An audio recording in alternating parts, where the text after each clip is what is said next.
great feedback from that tournament. I know Jesse played in it. Of course, the fairways are not great by any means, but considering where we were at 2 months ago, honestly, we couldn't really be more happy with the progress that was made. So, yeah, great job by staff. You say they let the carts off of the path? Yeah, the routes really, I mean, they took. So Seth went out. We were cart path only right up until the day before, and then Seth called me and he said, "Look, we're good. They're not. I mean, the routes are established. It's not going to hurt anything." So, which was really good for that tournament because Sunday was 105 degrees, whatever it was. So it makes it a little bit better. But yeah, great turnout, great event. 63 won that, which in a 2-man, that's pretty solid golf. We followed that up with the junior tour. There was a text right after that. So as soon as they came in, we started sending the juniors off 1 and 10. Again, very hot Sunday, but we got through that. So busy day with a lot of great feedback on the golf course, considering where we were at just weeks ago. This weekend, we've got the couples tournament at Auburn Hills. This is the first year for this event, and I really think this is going to take off and be a huge tournament going forward. We're closing in on 40 teams, which honestly, if we get 40, the goal in these couples tournaments is to get them to go back and, tell the people where they come from, they had a great time, and then it just builds up and builds up. So I really think it's going to be a great week. We got live music. We've got all the dinner Saturday night. So it should be really fun out at Auburn this weekend. Quick update with junior golf. We're closing in. Next week will be the last week of junior golf for Wichita Junior Golf Foundation. This coming Sunday is the last regular day of the junior tour, and then we have the Wichita Junior Cup at Tex on the 28th. So the top 4 from each age division come back and play for the cup. What else do we have? First tee. I don't think I can. We've got some announcements coming real soon. Some big news at First tee. I don't know if I can do that yet. And then the last thing I had for announcements, the vacant board seat that we have on this board, I was hoping it was on the agenda today to get past the appointments with city council, and for some reason it wasn't there, it was not done. So they said next week they'll make sure it's on there. So next meeting, that will definitely be filled. There's a process that I wasn't aware of. They have to go through the website, find this application, do all this stuff. I didn't even know that link existed until we tried to push it through. So anyway, we did all that. He's good to go. We're just waiting on the actual appointment from the mayor. And his expertise is in food and concession. Yeah. Yeah, he is the owner of Sabor. He's owned, told me to this, like 13 or 14 different restaurants and bars through his time. If you've ever been to Sabor, he does very well there. So I think that's somewhere where we can increase our revenue if we get some different items out there and stuff. Started really doing stuff at Salmon Mac, and we can't cook it fast enough just in the last week or two. Yeah, it's going to take off. I just a little follow up. I did make a point to go out and ride around with Seth at Tex, and it's a dramatic improvement over what it was. I mean, it turned out to be the best effort we probably could have made, even though we had to sacrifice a little bit of play maybe on the interim. Can you pull up that? I would assume, looking at it myself, So sorry. it would be covered almost completely prior to the end of this growing season, which bodes well for wood. We don't have another occurrence of that kind of weather. But him and his crew, they've all done a tremendous job, and they've still kept the course really well as well. The greens are fantastic. The rough was good.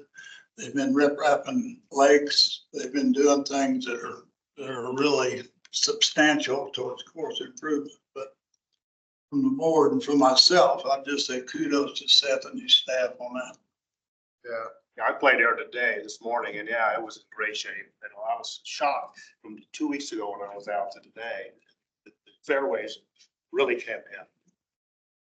But you get some good warm weather and a little bit of moisture.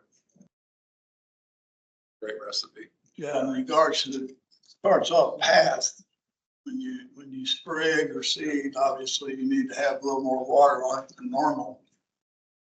Consequently, car traffic does interfere with the growth patterns acceptably, but as it dries up and you can run more normal cycles, the cart damage doesn't incur much when that happens because it's just normal.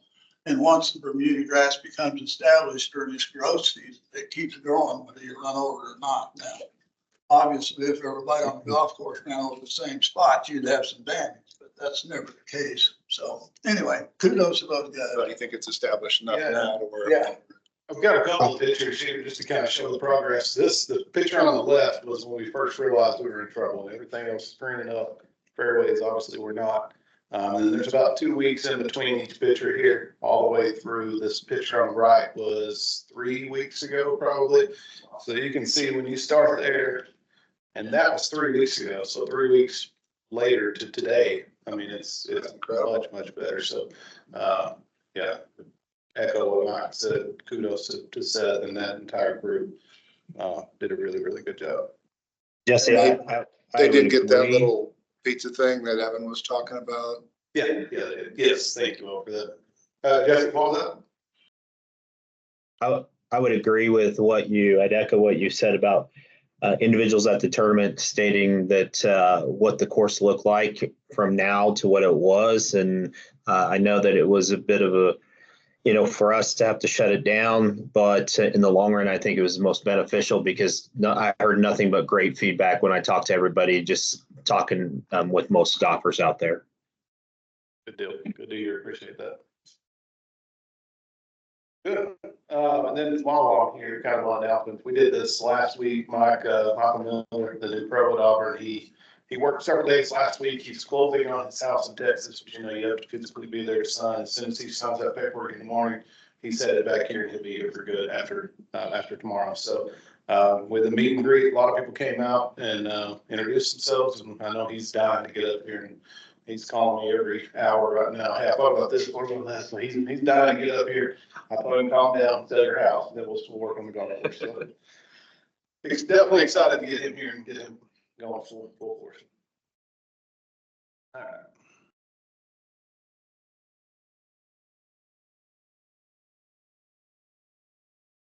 Any further announcements or questions?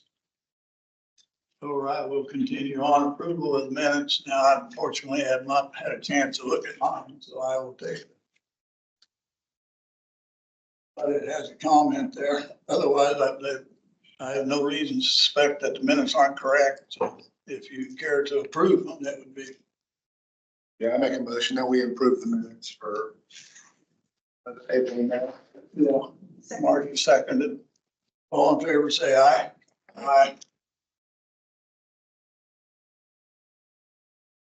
I won't say that 6-0. I didn't hear from Evan.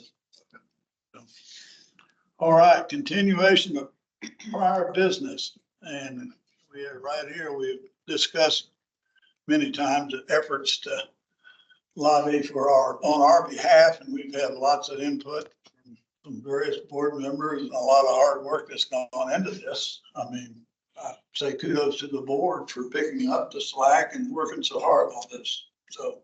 Well, I'm going to speak to that for a minute because I missed the meeting in between the time when I went and talked to the council, and I think I missed a meeting in there. So y'all probably covered that to some extent. But right after that, I sent out an email to everybody here that said, hey, please help by considering being a speaker to the council itself. I mean, I'm learning a lot about the whole process of how things work at that level, more than I really would like to know. But one thing I realize is that because sometimes we don't have staff championing, it's just that kind of day. Because we sometimes don't have staff championing our efforts for the CIP money, we're trying real hard. I mean, I just want to make sure everybody's clear that our goal is to influence the city council members enough that they put it in front of staff and kind of insist that staff take a look at it at our request for CIP money. So because of that, we have to really continuously lobby the council members. And when I sent the email and said, is anybody else willing to go to a council meeting? Because I can only go to one every four, I think it is 4 meetings. I didn't get any response. So I'm not trying to slap wrists. I'm just saying we really do have to keep it in front of them for the next few weeks. It may even be too late at this point. I don't know where we are in the budget cycle, if it still would pay to have somebody be there. But the more we're there and in front of them, I mean, I think we're kind of on the brink of having some of the votes we need, but we really won't be sure until it's in front of them and ready for a vote. So I think anything we can do to keep lobbying. I've been making an announcement at every women's event I go to that if you play at a city course, please email your council member, tell them they're not going to vote for them unless they consider the CIP money. You know, and I know the men's clubs are getting some of that message too. I'm just encouraging us to not give it up at this point, to keep pushing. And there was a city council meeting today. That was probably it was the main topic. August 20th is the final, that's when it's finalized. So there's still time to make an impact. Just to kind of update on what I saw and how I think that went today. It was, the golf irrigation was not in the CIP package that was presented to council. So Councilwoman Ballard brought it up from the bench. JV Johnston, he kind of echoed his support for the golf. Councilwoman Tuttle asked if what they were asking for was to add that money to CIP or to shift funds around within the CIP to include that. City manager said he'd kind of look at that, figure out what he thought the best path to get that done would be and get back with them. So yeah, it's definitely not too late. They're not to the end of that. The actual budget for the general fund had to be today. The overall number had to be today. CIP, there's still time. So, and it doesn't have to be just one of us. If you have someone who's an eloquent speaker that wants to get it and give their 5 minutes, that's a part of your club, or another golfer, you know, they can go speak to this as well. I mean, it's an easy thing to get on the agenda. I'll help them create the words they want to say and Jesse sent me a lot of information so that I could sound smart when I wasn't. And, you know, it's just something we have to keep pushing on. So I encourage us all to do that. I know, and I appreciate the signs that you made for the golf courses that we put up with all the contact info for the council members. I know that they have received quite a bit of phone calls or emails or traffic from those signs. So thank you for doing that. Good, sure. Yeah, and listening to the meeting today, it's like a 4.5 hour meeting. But Halpern got up and spoke for quite a while too. But you gotta say one word about golf. Golf is still under Park and Rec, right? I mean, we're still. I just wonder why he's not supporting us. I mean, I can't speak for him. The conversations that I have with him one-on-one are very good and favor of golf. Now, you know, why he's not bringing that up in the meeting, that's a question to ask him, but the face-to-face conversations that we've had have not been negative in any way. He actually has kind of encouraged and asked me on updates on what we've done to try to get this pushed through. So.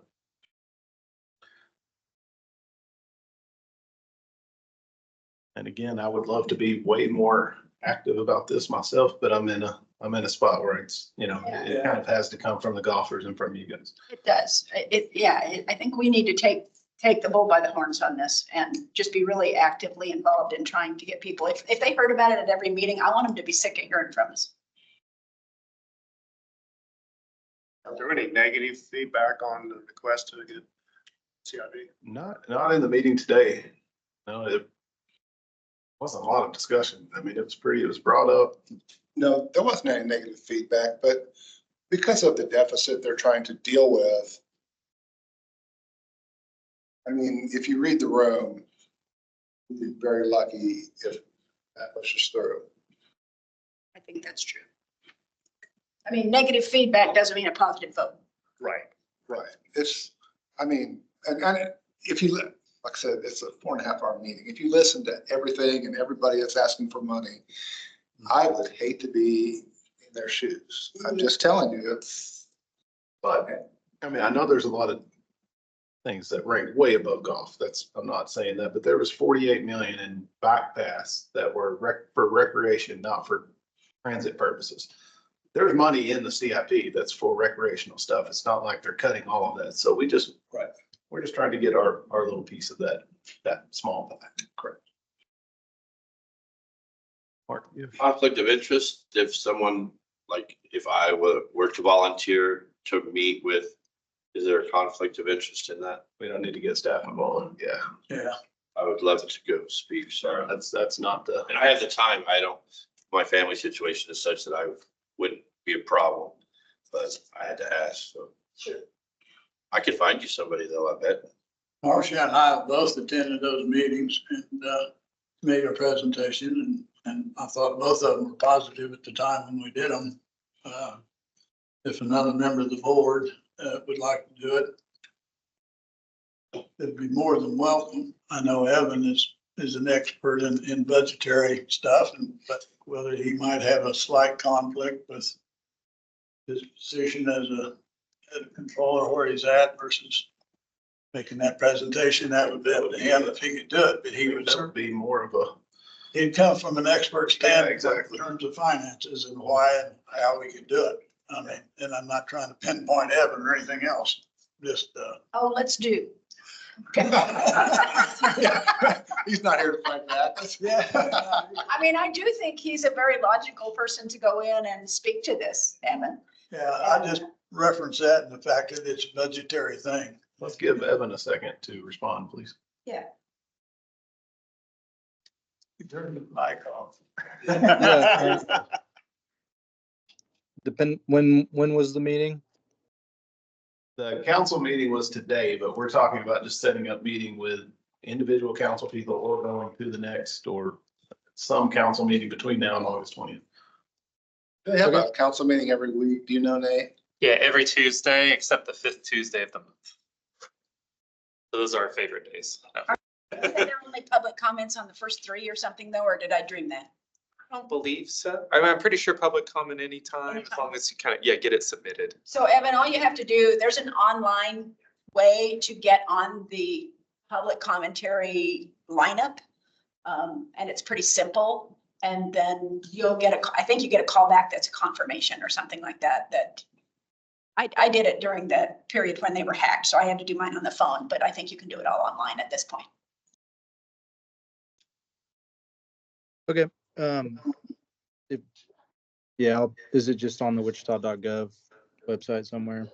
It is. And Yeah. if you want to talk with me offline about that, I'll help you out, get into the right place and so on. Okay, sounds good. Thank you. Appreciate it. I didn't mean to put you on the spot. Yeah, you did. Yeah, you did. Yeah, I did. Okay, I did, yeah. So, I mean, if we have any other volunteers, we'd be happy to go through that as well. Unfortunately, I have to work on every Tuesday normally. So it's And kinda- continue to tell your golfers to send, Maggie Ballard contacted me after I went and talked to them at the council meeting and said, your best avenue is to continue to send emails to the council members in support. So I think we can't do, and not just us, but the masses. And then on the other side of things, I'll give you an update. I was talking before the meeting. Auburn spent their entire day on 18, on number 18 in a huge leak. Sam has fixed 4 leaks this week and have 3 more that have popped up. Mac has fixed 3 this week. I mean, that's all of we have very limited resources when it comes to staffing. And we have 2 people in a hole fixing a leak almost every day. I mean, it's impossible to get the golf courses where they need to be. We're dealing with that every single day. And the burnout on staff, the frustration is maxed out right now. That's what they're doing. Unfortunately, this kind of weather is stressful on anybody that's in the outdoor business. When it's 100, 108, 10 degrees, whatever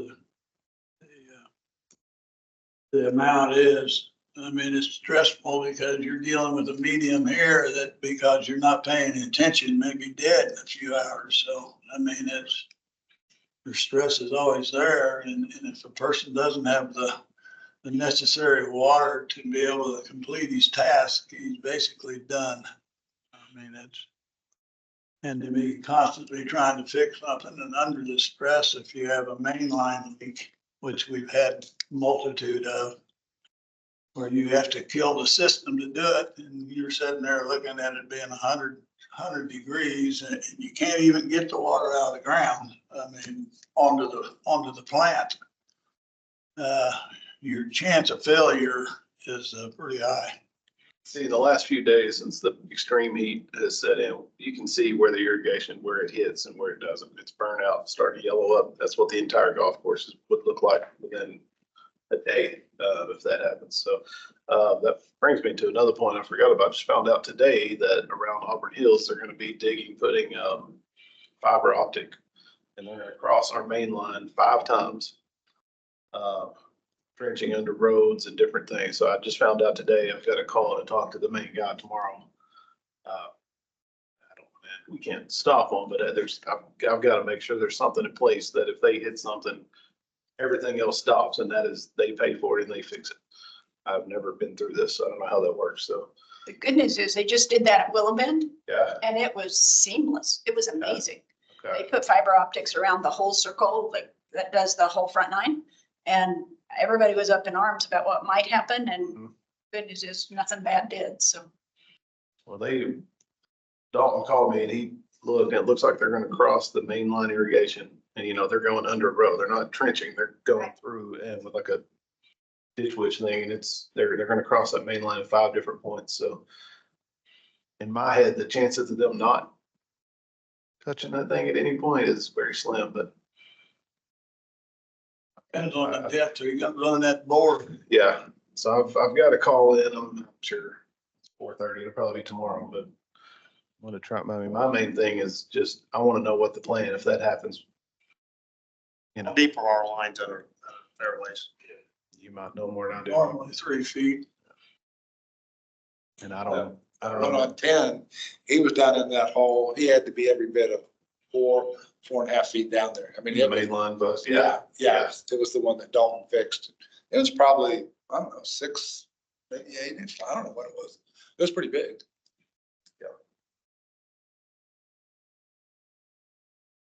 So, but yeah, I mean, that's the problem. If they hit that, you have to cut all the water off, and then half your golf course has no irrigation until Who's doing that, AT&T or? even it's AT&T. I don't know what company is contracting out that Yeah. part. I don't know. So you did Willow Bend, it was AT&T. Okay. I've got the name on the email that I But work. you're right, it's probably a subcontractor right out of the, It is. I can't remember the name. It's on the email, but yeah, possible.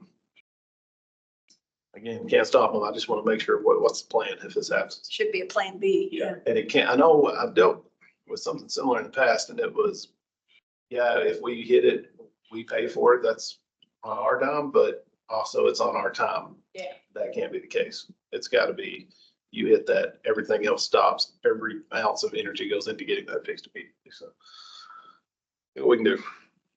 All right, continuation of part of business is the debt service issue. Auburn, again, this is something we probably want to, probably our particular council members about, because we think that that's unfair debt.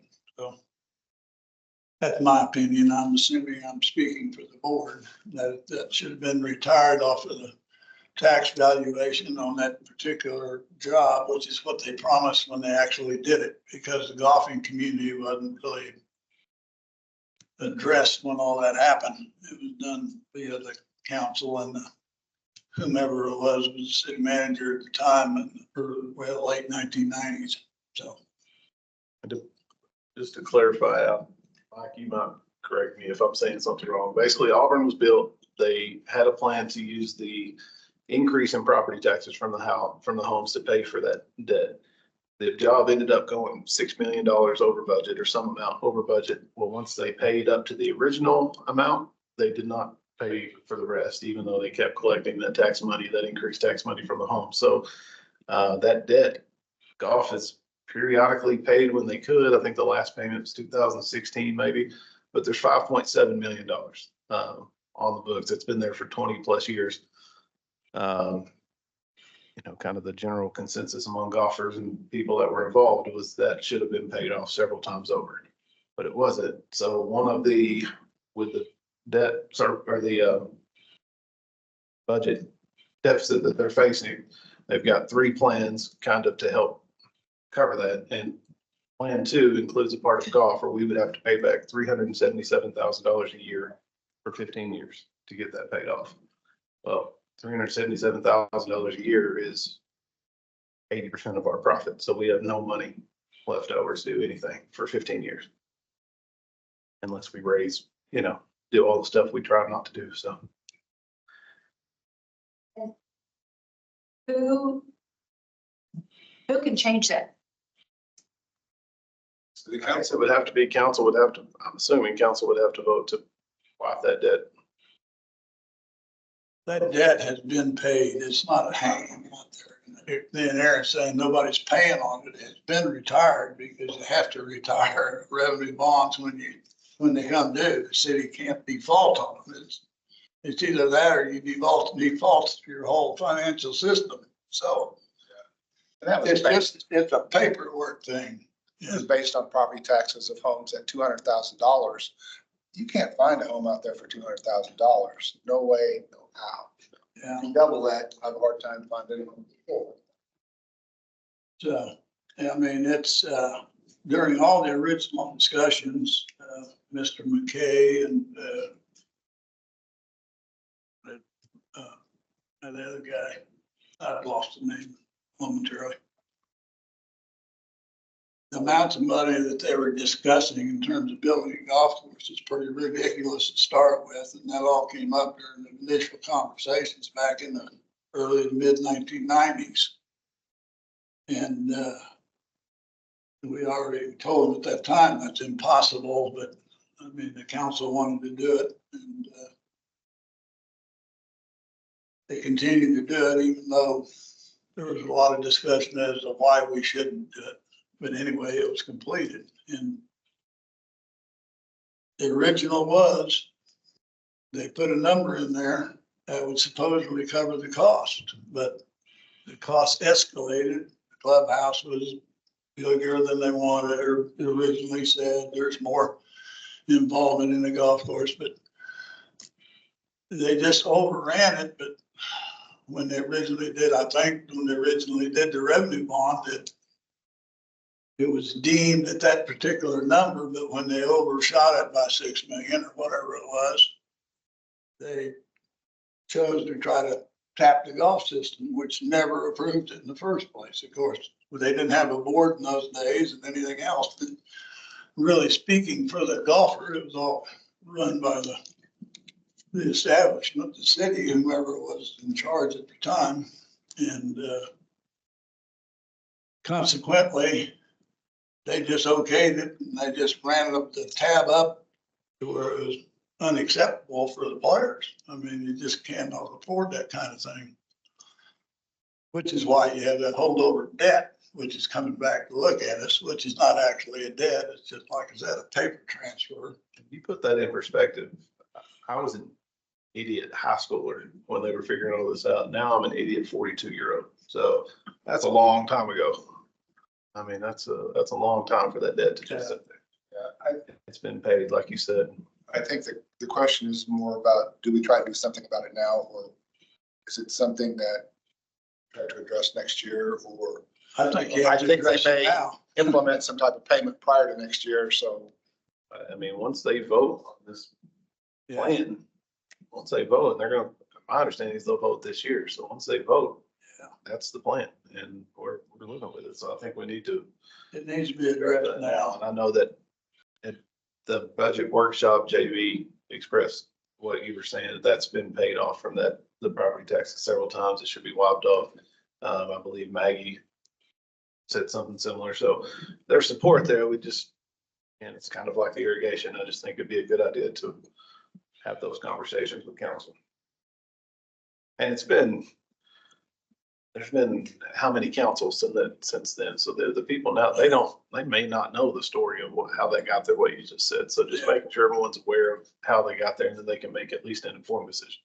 And if all they're hearing from staff is there's this debt line item that golf never paid back, that's what they're hearing. Yep. Is those yahoos haven't paid the debt they owed last time, and now they're asking us for money for irrigation systems. I mean, that's what they're hearing, and they don't know the history behind it. We Yeah. need to really, Evan, emphasize, that probably as part of the message we're giving. Yeah, I mean, just like Jesse said, if indeed they choose to assume that they're gonna get back that 5.7 million or whatever it is, and it becomes finalized within the budget year of this year for 2025, it's going to get taken out. That's just simple fact. I think the reason maybe they haven't really pressed the issue is the fact that they know it's been paid off. That there's all kinds of maybe extenuating circumstances, but I do believe it needs to be addressed now. So it's part of, I mean, we do need to address continually getting if we can get an assist for the irrigation system, which is mandatory almost at this point. We still need to address the other one as well. And Mark Manning, the head of finance, he would be more than happy. He's told me to speak with any of you that if you wanted to kind of talk to him and he could shed more light and kind of understanding on that process. And it's still there. Yeah. We had the meeting in Auburn, all of us. What about that idea they were floating where they would forgive the debt if we paid for the irrigation or vice? That was brought up at that, no word on that, no movement or any talk of. It's not really. Okay, that was brought up at that meeting somehow, but the thought of that being, they paid the debt, we paid for irrigation, and I mean, that was brought up. that's all. That was brought up maybe by some persons who wouldn't really have a say in that. Yeah. Okay. Not that that's a closed issue. We do need to, of course, updates and plans, so. We'll assume Jesse has some. I do have one question in regards to that. At the last meeting, we discussed soil tests, and I didn't know if we've got any of that done yet, so we can address the problems. A rep that came out last week that was gonna come back and bring the necessary stuff to get that sample taken and sent off. So he's supposed to come out this may have come today. I haven't talked to him. He was coming this week to get that sample taken and out. He came and he didn't bring the. All it takes is soil probes. Yeah. Okay, I was gonna say, we can do that and send them off. Yeah. But no, he's supposed to be out this week. He's already got it planned where it's going. Like, he's got it set up. The guy just has to come take it and send it to wherever they use. I don't know. An oddity on soil tests, I don't know if a lot of people are aware of this, but we used to test soils every year on a yearly basis on the courses. And a lot of people thought that was sufficient, but if you get out now, since then, I've retired several times and back doing a little work, doing work for sod shop. And farmers out where I work, they test continuously. I've never seen that happen before. They're pulling tests every several months to check the soil profiles and see what's changed and what's going on. So, Well, every time you put new fertilizers on, that's gonna it change. changes. Anything that you add, you can change it. So, maybe we're way behind and that's caused the problem. I don't know. I mean, you guys play out there a lot more than I do. But I do know they've had some perennial spots out there that have always been a problem, so. And I couldn't answer if they've been tested or haven't been tested, but it's something probably we need to do. From what I understand from Ron, they were never tested before. So not that Okay. Ron could remember. I asked him about it not too long ago. I talked to him and of course Dalton has not since he's been here. So Are they tested in a grid pattern or just tested a couple of spots? Because it's gonna be different from, 3 foot away, it could be different than. Yeah, what'll happen is in most instances, if you have an area that is not responding the way you think and what you need it to, you will take a test directly out of that and mark it. Okay. And then you'll go to another adjacent area that's doing well around it and test it and see what you have, and we'll compare those things. Now, obviously, it's 100 acres, whatever you're working on, it's hard to spot, do anything, but they'll generalize those, and then they'll recommend JIP or whatever it is, sulfur to change things, and hopefully that'll help balance it out, and through a progression of time, it'll get better. The main area at Auburn is number 18. That's the obvious repeat offender. Yeah. Every year, it's, since I've been here, and I guess way before that, it's every year, it just never comes out right. Even after resodding and trying to do everything else. So there's got to be some issue there. Unfortunately, Auburn basically there is a soil grass course, and the spots that we really took the damage were, they had some Bermuda encroachment from various reasons. It doesn't make any difference now, but I haven't been able to get out there for a month, to be candid, where I looked at the golf course, but Jesse seems to think, and Randy might know that the fairways have actually improved. I can't answer that from my The perspective. good areas are good, the bad areas are bad. Still the same. Say it. So I talked to, I know Randy, you were wanting kind of an update there. I talked to him today just to get information to pass on to you. So he, a couple days ago, he sprayed, and you'll know more about this, Fusillade. Fusillade on number 8 fairway to test it and make sure to get rid of all the crabgrass. And he wants to make sure it's not killing off more than what we want. And so far, so good. So if that works on number 8, he's going to knock the whole course out. And then if that does not work, he's going to get Pilex, which is very expensive, but it goes a long way. And he thinks it would be $1,000, $1,500 to get all of that on the course, and he's pretty sure that would work. Once he eliminates the goosegrass, he's going to start doing plugs, either cut plugs or hexagonal plugs in the areas, and just do them as he can, and use zoysia instead of Bermuda. So a lot of that, like you said, a lot of the areas that are dead, it was Bermuda. So we'll slowly, through plugs, try to convert those to zoysia, get those areas filled in. So that's what he's working on now. And the goal would be to fade out the Bermuda and try to get as much zoysia back, 100% coverage on the fairways. And then he'll pound it with urea and whatever else to get it to fill in as fast as possible. So Did they have a breakdown on the pre-emergent? Is that what happened? I mean, if it's crabgrass, yeah, I don't. I think in 18 where it's bare, where. it's just in that area. In those kind of places, I think just whatever can come up is coming up, because, I mean, it's kind of funny, we was playing today, and one of the guys in my group, on 18, he had a second shot right down the middle of the fairway, but it's in stuff this tall, just with a big clump right behind the ball. Oh my God. Terrible. Is he a teammate or an opponent? No, it's just playing. That's important in the story. But there was no betting involved, so. If he's getting goosegrass basically doesn't mow very well to begin. I mean, if it gets that high, you're not gonna cut it with a fairway. No way in the world. So I think he's probably planning on spraying it, what it Yeah. sounds like. Yeah, he wanted to make sure, I mean, you have problem spots, you don't want to make them worse on accident with it. So he just wanted to test that out, and then he's going to start spraying.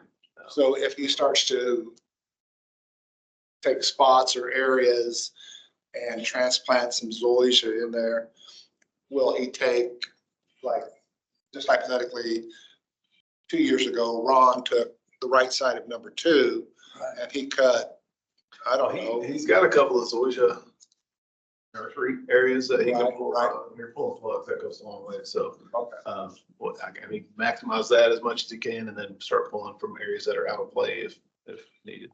And there are a lot, I mean, we know there are a lot of spots on the fairways that if you really wanted to have the time, you could plug it the way you would want to. I mean, we would need quite a bit, so we would probably have to start pulling from areas of the golf course that are out of play more. Yeah, some of the par 3s you could pull part of that stuff out. And maybe some of the bigger areas he might strip sod, but a lot, I mean, there's so many smaller spots there. The other courses had spots the size of this room. They had a lot of smaller spots. So Let him know if he needs extra sets of hands. he, Get with me and he I'll. did bring that up today. Once he gets to that point, hopefully in the next few days, or next week or so, to maybe reapproach that and see if we can get some help there. So I would like to ask you, I know we talked about the fairways, but what are your other main concerns at Auburn? I'm kind of like Mike. I pop up there and play 9 holes at 7 in the morning and get out of the way. So Yeah, to me, and I'm by no means an agronomist or an expert or anything like that, but it just looks like it's choking itself out. And even when you go to put a tee in the tee box, sometimes it's hard just to put a tee down into the ground. I'm like, this stuff is so tight, it's so compact. And I know I've said something about pulling cores a couple different times, but to me, that's like the only way to loosen it up is to take something out so that it's got room to move or whatever. But it just doesn't, I mean, the nice areas look nice, but they don't look as green and as healthy as what some of the other courses, like if you go to Halstead a couple weeks ago and their fairway is just a different kind of nice green lush fairway. It's just, and I think it's just a healthier plant. I think it's not choked out because they do pull cores and it has room to spread and grow.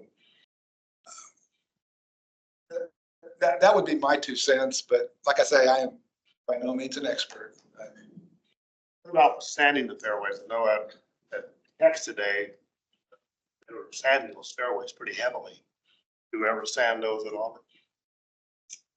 I've never seen them do that, no, but and there's Most of the time, I saw that invoice come across. It's not cheap to do that. I mean, him just doing all that spraying, it's very, very important. I mean, it's you get it all back level, smooth, the way you want it, but to do that is not cheap whatsoever. Is that contract labor or is that No, set up? I mean, you can do it either way. We would obviously like to do it in-house, but like Dalton, for instance, he's got himself and Neil, John, and then a few part-time people right now. He had one that just, or two one that just left and one that just put in his 2-week notice. And again, fighting irrigation leaks constantly. And today there's the bank on number 7. It's starting to fall in, and a guy. somebody said something, they fell in that today. Yeah, and And so it was up to just above their knee. Dalton had to pull 2 guys and It's go fill that hole. like a muskrat hurt or something like It's that. just constantly. Is the way they put it. That's kind of Yeah, scary. he sent me a picture immediately. It said someone just fell here. Luckily they weren't hurt, but I'm pulling my guys to get this fixed right away. So you're fighting those little battles all day with no staff. And you have time to, I mean, that's a big job, pulling plugs and fairways. And I know you could do them here, as you can, but that's hard to do. It's just. these are all problems you think you can cure, but it's an ongoing battle. And the first battle we probably need to win is get all this budgetary stuff finalized so that we can change pay grades for some people, or we can offer a little bit more for somebody that's wanting to come to work for us. There was something in that council meeting about pay grade or raising pay rates. I know Brandon Johnson hit on it a little bit about having to pay their people enough. I didn't hear that. Okay. Yeah, and I don't know if that includes golf or if it's just a flat thing for the whole city. I'm not quite sure how that applies, but. If I remember correctly, when we were working on that budgetary meeting, the one at Auburn Hills, that we addressed all that from our perspective as an individual entity. And we raised rates to accommodate that. Now, that's been great that we got a little excess money because we raised rate to accommodate that budgeting, but nothing ever happened in budgeting, which results in shorthanded all the time, and these guys are burning out. The thing, I know we've talked about it, is one by one, I have to identify people and get them raises, and we've been working on that like crazy, but what we vote on here is a recommendation that has to be approved. It doesn't mean it necessarily happens. And in order for us to get all of our positions at a higher pay rate. It affects every other department in the city with that same classification. And that takes a lot more than just me to get on the bottom of that totem pole to try to get that passed. So working on it. I mean, it's a big discussion, I know. And I would say, to answer your point, Randy, I think it would have to be across the city. I mean, I can look up and see what pay rates are for any job in the city, and it's, I would imagine everybody is on the low end, just from what I'm seeing. I don't know a lot about other industry. But Brenda Johnson touched on it a couple of times. He touched on it early, and then late towards the end of the meeting, he touched on it again about having to pay people enough to make a decent living. I'm running into roadblock after roadblock with the mechanic position because finance recommended a classification that's way too low. I could not get anyone with any training or experience at that rate. So I've had to put together all this memos, justification to reclass it. I got it reclassed, and then it was, well, I mean, you have to be so specific in the job description. Are you asking them to do more in the job description than what we can by the rule? And it's just, then today or yesterday, I got an email saying we need to know exactly what pieces of equipment they're going to be working on. I might buy something new tomorrow. Yeah. It's very, very, very frustrating, but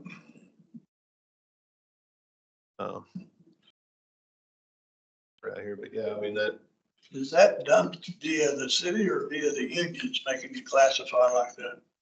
I think that came from the city. I've got, not issues, but the assistant superintendent of techs, we have a good candidate. We're trying to get that pushed through, and the union being involved makes that way more complicated, trying to start them where we need to. So fighting that battle at the same time. I mean, years ago, I mean, obviously, not obviously, but for whatever reason or another, you get on the coast or south and things were like that years ago, where you got, if you hire somebody to cut fairways and you can't ask him to pick up trash. I mean, it's really cumbersome and that's based on how strong your unions are, and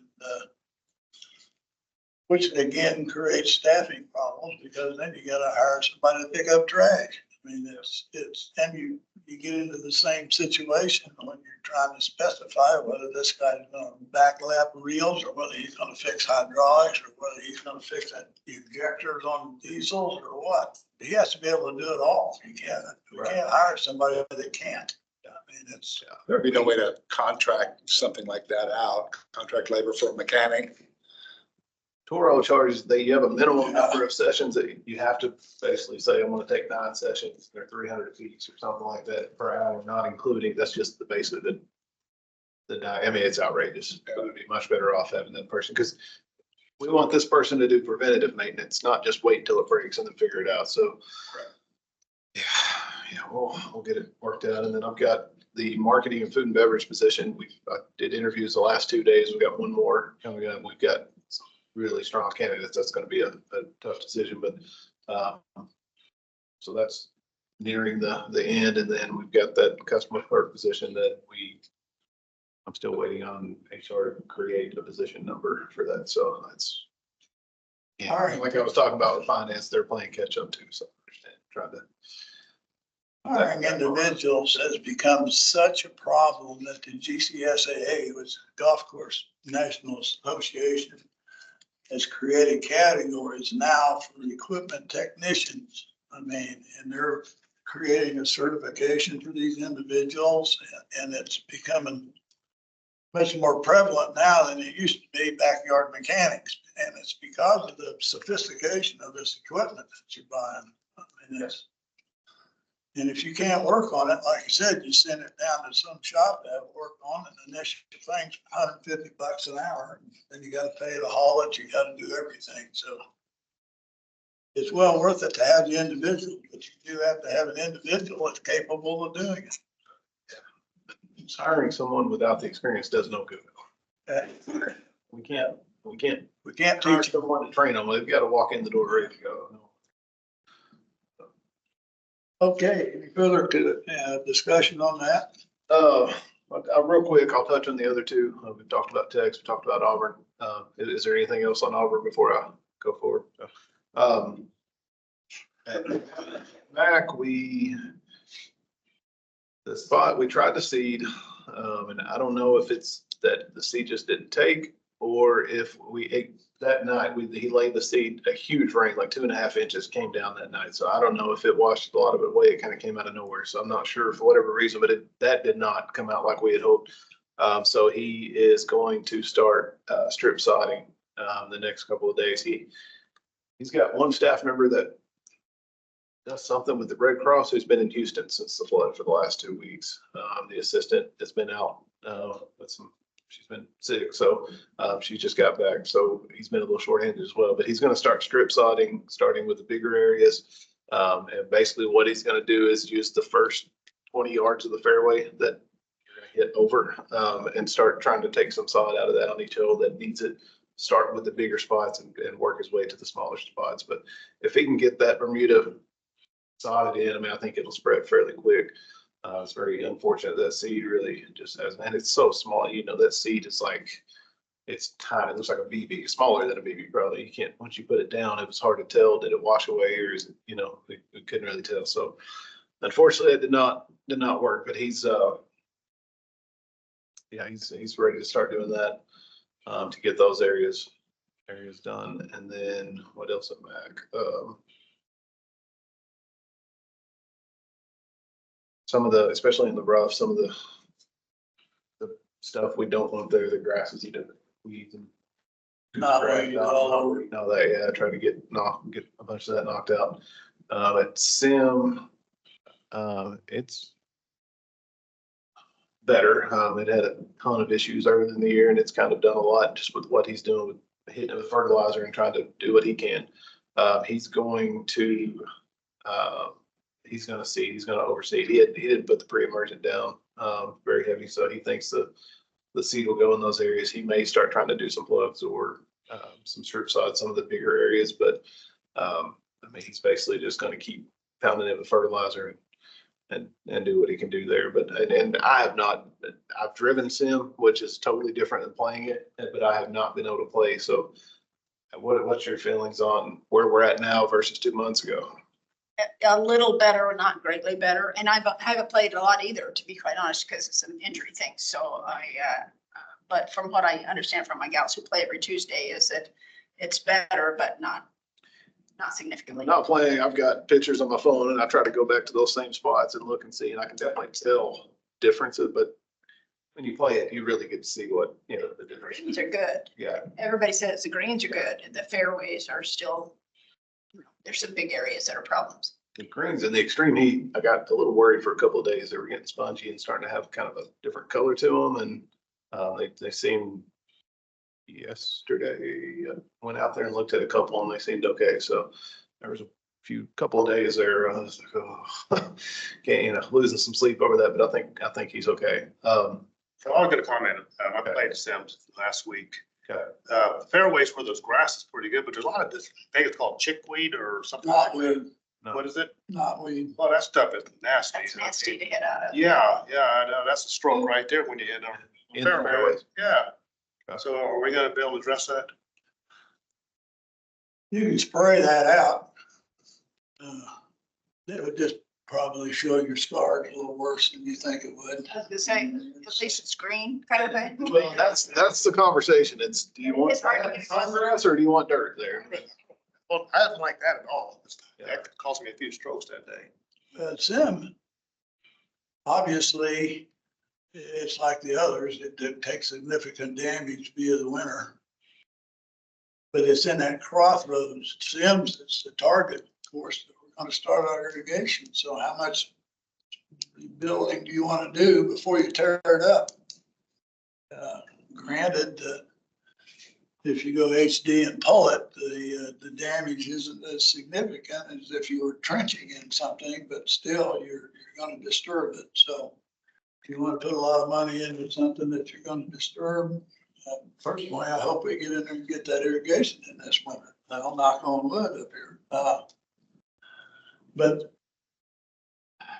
we're at a crossroads where it still needs to be done now, whether we get CIP or whether, what happens if we have to try to figure out how to do it ourselves or whatever the case may be, we do need to do something. And the other problem is, just like Jesse was alluding to McDonald Park, we know that that's not gonna get great between now and next year. And obviously the water issue is a little further off, but the other issue that's coming up is the drought because the city's staring could be a restriction right in the face. They're gonna get caught up in that because we're having the water off the city water right now, probably. Well, and I think that's even more reason, look at the irrigation, 'cause we could be a lot more efficient. I'm on meetings every month with the drought awareness plan, whatever it's called. Golf, I think on this quote, but it was something like 53% less water than we did in 22. And a lot of that's due to the retention pond at Mac. Sorry. Not having to use city water nearly as much. So they were very happy with the efforts we made when it comes to cleaning cars, what we do in the clubhouses, the water on the course, trying to let some of the more native area, no-mow areas come out. Just different things that we can do to cut back on water. They're actually very happy with the efforts that we made at this point. And we could go into what they call stage 2 next week. I mean, we're right on that border. They base it off the Cheney Reservoir. So how that would affect us, I don't know. I mean, there's not much else we can do right now until it cools down. We can't use less water when it's 105 degrees and we're already on the verge of, dying out. So I think it's definitely a plan, and we have to be, and we do. I talk with the superintendents all the time about what do we do, how do we improve if we do move to stage 2 or beyond. On the golf course, I don't know how we cut back on water right now. It's way too hot for that. When the temperatures start getting back down into the 70s, 80s, then we can get away with a little more. But I do think, like you said, the irrigation. Yeah. I mean, to me, that's a huge point. We need to cut back on water. Don't need to waste water, but we are right now. I mean, it's well water, but we're using thousands of gallons over here for no reason, just to get a little bit of water where we need it. And then every day we come to work and Fairway's completely underwater because there's, a irrigation leak somewhere. So I think you sent me a picture. Was that you? The fairway was underwater? Yeah. Darren, I thought we lost him that day. Yeah, he had enough. Anyway, yeah, for the water, I mean, to me, that's the selling point. The bad part about it is we need to get it all replaced. And the other point for McDonald's, due to the fact we probably won't get a whole lot of repairs done in this particular time frame. As a board, you're gonna hear next year, oh, why don't we put rye in, or why don't we do this, or why don't we do that? And if you come up with a water issue that doesn't get resolved, I mean, there's no way that ryegrass can be put in. You're gonna be lucky to keep your teas and greens. So, I mean, it's just questions that are gonna get hit on you as a quote unquote board member. Why aren't you doing this or that? Look at this golf course or look at that. Well, there's different scenarios for every one of them. And through no fault of our own or anything else, we are in a bit of a drought. I mean, it's for some reason, we're not getting any rain up in the Nenasko watershed to fill the lake. So Equus beds are always checking those to see what the water level is. So being as at McDonald, if it doesn't rain, is a potable water situation because we've really not been able to figure out a way to get gray water there. Unfortunately, I'd love to have it, but that's not going to happen. Anyway, those are things that are going to come up. Yeah. Yeah. Any other course condition, course updates? Any other questions or requests, I guess?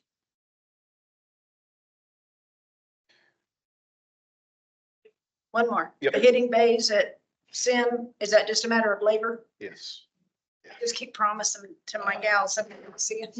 yeah, I mean, they're in the cart more in boxes. It takes several people to get those things stood up. And every time we schedule it, I mean, we've scheduled that probably 5 times where I was gonna go out and help in irrigation. We had, staff, well, very important staff member on the outside that had some health issues that were out for a little bit. It's just, I'm gonna have to pull people in and I don't know where to get them from. I mean, there's no where to pull. So, if anyone wants to help erect some hit phase, I'll be there. We gotta, We talk about the hitting nets. Okay. we poured, I mean, the concrete's there, ready for where the mats go, but everything's there. Just takes a few people. We have not had a few people. We haven't had any, so. Hey, Jesse, let me know when you're gonna do that. I'll be more than happy to help out. All right, let's shoot for 6:30 in the morning. That work? I'm good for a couple hours, then I gotta go to work. Okay, no, I appreciate that. I'll actually make a note to reach out to you guys and see if we can find some volunteers. That needs to get up. So thank you. Yeah, no problem. I'd be happy to help as well. Okay, appreciate it. All right, we ready to move to the next item? Automated. Okay. I went to Garden City a couple of weeks ago, I heard about a lot of the things they're doing at Buffalo Dunes. And I was very, very impressed with what they do there. The things they've been able to do, their city ran course. They are an enterprise fund, but they are subsidized, and they do get a lot of help and backing from there. I went into a long conversation about that. But what they're doing on the course is immaculate. They're in a whole different climate. They're a higher altitude. They have fescue fairways that look like AstroTurf. I mean, they don't look real. They're perfect. The rough is actually striped, and every piece of grass is the exact same height. Honestly, it doesn't look real. And they have not mowed rough in a year and a half, and that's because they implemented these little bad boys. That's in. I came back and Monday morning at 8:01, I was on the phone with a rep trying to get a demo, and this is the demo we had at Sims. So you program these things. It's awesome what they do. I don't even understand it. They kind of have a memory where they learn the course. You can program them to run the same line every time. That's how they program them to stripe their fairways and give them that visual look. They dock at night. They can do 3.5. Each one can do 3.5 acres a day. And you never touch it. I mean, you program it and go. If there's a tree in the way after about the 3rd time out, it learns where all the obstacles are and kind of creates the pattern that it uses. If there's a cart in the way, it'll go around it and it'll come back on its cleanup pass and follow the same lines and get every inch that it didn't get in the first time around. They have, I believe it's 19 of these units at Buffalo Dunes that takes care of their entire golf for $3,500 a piece. So you think about that, at first I'm like, well, that's like, it's, I don't know, 60-something thousand dollars, 62,000, something like that. How big is that thing? It's about like that, but it never stops. I mean, it charges for an hour and it goes back to work. Solar charger, or do you have to have electricity out there?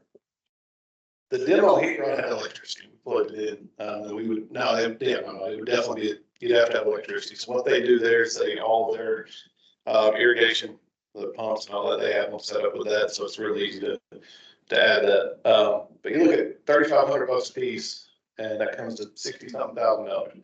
A fairway mower right now is well over $100,000. You got to have somebody on that thing that you're paying. These don't call in work. They don't take vacation. They run all the time. And I asked him a million times, what are the issues you've had? They said they put them out one at a time, spend a few days with each one to program it instead of trying to do them all at once. Now they spend about 10 minutes on each machine every 10 days on the blades just to get it, whatever they do, sharpening blades, put new ones on, whatever. But he said he literally, even if they're so lightweight and I can grab one and hold it up. So when it's wet, they're not leaving big imprints, they're not running up the place. That my only concern, and I don't know how to get around this, would be vandalism or theft. They're not the biggest things in the world, and I mad, and this is ridiculous to say, but I think it would happen if somebody would take a cart and chase one and just run it over on purpose. That's my only concern. Steal them. Or steal, yeah. Just pick up, steal them. Well, surely they have air tags and stuff. Yeah, there should be. There's got to be some Because Those, And they're worthless. If you sell them, they're worthless. They can't get back to their bay. They can do nothing with this thing if they sell, but they don't know that ahead of time. Yeah, that's right. But they could phone home. I mean, if they ought to get outside of their area, I'm sure that they can You alert can, somebody. you can pull up your phone and see exactly where they're all at. You can change it. You can, I mean, if one is not working. To watch. They've got a couple of them at Reflection. Yeah, yeah. And I happen to know the gal who owns the sod shop. And I went to her lake house with her and she has one mowing her lake house. And we just sat there and watched this. They're fascinating. Yeah, and the Reflection has actually started. They're running them out on the par three, the sixth and the fifth hole. That area, there's one that knows that now. Was there a couple of days ago and it was blowing away. It's amazing. So 20 of them can do a golf course, yeah, I mean, most of them, $3,500 a piece. I don't, and they would do a assessment. So you're looking at what, 75,000? And my first thought was Sim would be the perfect place because side to side, you can just go. And I was thinking like Auburn, even that would probably be a little bit more tough because there's so many small areas, whatever. But I started thinking about it and talking to the rep. He said that's actually the perfect place because it's easy to miss a lot of those places when you're a person trying to catch up. That thing's not going to miss it. Whatever you program it to do, it's going to do it. So this is without a doubt, more and more courses are going this route, and eventually this is going to be this is where we're going. So, and this pulls someone off the roof mower that we can use to take care of the stuff that we're talking about that's getting neglected right now. So you still have to mow your fairways, but this would take care of all the other. Hell, actually, mow fairways. They do have a mow fairway. I've read everything I can find. They have had a little bit more issues in the fairway with a new tip, just because of finer cut, rough. I mean, if it's a little bit off, it's not that big of a deal. The fairway can be. So I'm very interested in this and looking into this and trying to do it. And again, theft and vandalism are my concerns. I know Reflection, they put one on the area around the clubhouse and it was stolen the first week they had it. They tracked it down. They knew it was in an apartment building, but they couldn't, the cops wouldn't do anything about it. So, yeah. Yeah, the one at Sim, we're bringing it out during the day. We're actually tucking it away at night just because it's a demo. We don't want it to die. Someone steals it. So, I don't know how to get around it. That's the only concern. Buffalo is kind of out here in there. It's out the way. I mean, they're not going to have the problems we have. Did anyone like Buffalo? Any of you play Buffalo? Did it? Not recently. It was. I should. I mean, I hear. Oh, it's worth it. I mean, I hear. I think it's worth a road trip. That's what I think. Clay Payne is our superintendent. He's on PGA radio. I've listened to him on PGA Tour radio and Sirius XM several times because he's kind of at the forefront of where everything's going. And they've redone that entire golf course, moved the holes around, put all this native grass in, and it has become no-mow areas. It looks great. It's accurate. Doesn't have any problem with the cart paths that have the baby curb on them or whatever, the yellow curb, or it can go across that. Supposedly, yeah, I mean, they were trucking away that day. I mean, every hole I came to, there goes Albert, going across the fairway. I mean, just mowing away. So, and they don't make a sound at all. They don't bother anything. They've got all their little problems. If a tree comes down and you get a limb out there, it causes a malfunction. If you get a hole that's too deep, it'll stop and you have to go get it out. And he demoed it. It's not perfect, but it's getting close. He threw his golf bag down in front of one. He's like, watch what happens. It got to it. They recognized it, stopped. It kind of tried a couple of times, just like a Roomba. And then it went around. And then he moved the golf bag and he said, on its cleanup lap, it'll come back and get that spot that it missed. That's amazing to watch. It goes up to the tree, bump, bump, bump, and around she goes. They have range pickers. Our range is the thing on the range is so bumpy and they're carrying all that weight with the golf balls. If our ranges were perfectly manicured, but I don't think I'm more interested in this now. We can look at that in the future, but I don't know. I'd like to get your thoughts on possibly trying to implement something like this. So basically for half the price of a mower, we could get 20 of these things. I mean, 20 would be $70,000. And like I said, I don't think Sim would need that many Auburn. You know, it depends on the layout. They would come out and do anybody. I mean- Can do whatever, but Like you say, you don't have to pay them benefits. They work every day. And if you had to park them at night, that's all down enough that they wouldn't be able to keep up. if we had to put them all away at night. Yeah, I mean, me, I think the areas that are on the edge of the golf courses, you would probably cut those away at night. So stuff in the middle, I mean, I'm not saying people aren't walking our golf courses at night causing problems, but I would think if it's not, you know, if it's in the middle of McDonald, I would hope maybe it could work at night without any problems. If it's right on the street, that would be a different story. I don't know what that happens. If you were gonna do one, I would think Sim would be optimal for that. Sim has the most vandalism on the most, that's my only concern. Yeah. It's not even. Okay. It's not even- The scary part out there, yeah. I was just thinking of the actual course, I thought. Yeah, no, the layout, absolutely, yeah. You know, building a little hidey hole for them where there's, our charging station is where they can park inside there at night. Yes, I mean, they have to be able to get in and out, Right. but yeah, I mean, no, you can program them to, you're going to bed at 10 o'clock and we'll come back to work, so we can come and open the door and lock it at night, or, you know, well, yeah, we could work that out. Like a doghouse. Yeah. I'm sure no bigger than it is. You could do some type of little flip door Yeah. where it could flip up and go in. And a person would be able to probably get in it if it's only, you know, this tall or whatever. Right. And then We have same to thing, work a lot. flip it. Yeah. Seriously. And I might. I mean, there's ways. I might could talk to the, he may have seen something that of course is done that he could kind of suggest that we do. I don't know, but, And from what I understand, I mean, you mentioned the phone thing, but a lot of times if it gets stuck or something, you get a message on your phone, you can fix it with your phone and get it Yeah. going again. Somebody doesn't always have to go out and physically, you can, although they do sometimes, from what I understand. so you draw the area that this thing is gonna mow, and you can go on your phone and say, it started this round at 8 AM this morning, and it's 44% done, and it'll show you literally a map of the area and everything that's been mowed is like filled in, so you can see exactly where it's at this pass. And when it gets done, it charges and right back up, start over.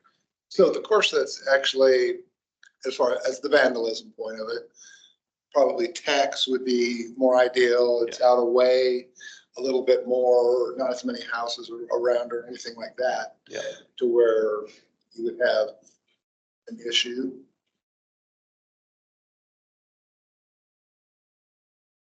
The big issue might be in your power stations. If indeed, when you change out your irrigation system, you go to those 2-wire systems, if you don't have controllers out there that take the 110 feet, then you don't have a docking station for them. You gotta come up with another way to do it. I would have thought they would have had some little solar panel charger thing that it can go in. I mean, I might be stretching here. I don't have any idea really. I just. I'm not saying, you know, it's just a different problem if you Yeah. can't go to your irrigation system.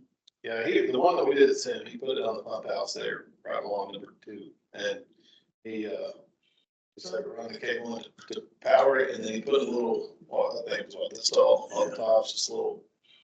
Antenna. Antenna. was on top of that little shed. Just hypothetically, if you were to take a guess, let's just take Tex Consult, just one course, what they spend in a year for just the guys that mow the rough, not the equipment, just the manpower. It's more than one for each. Hey, for the year. Say.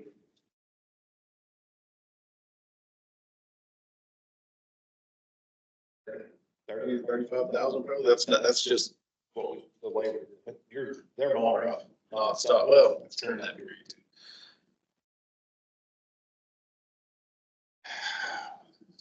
Probably 20 to 25. When you factor in winter time, you're not mowing.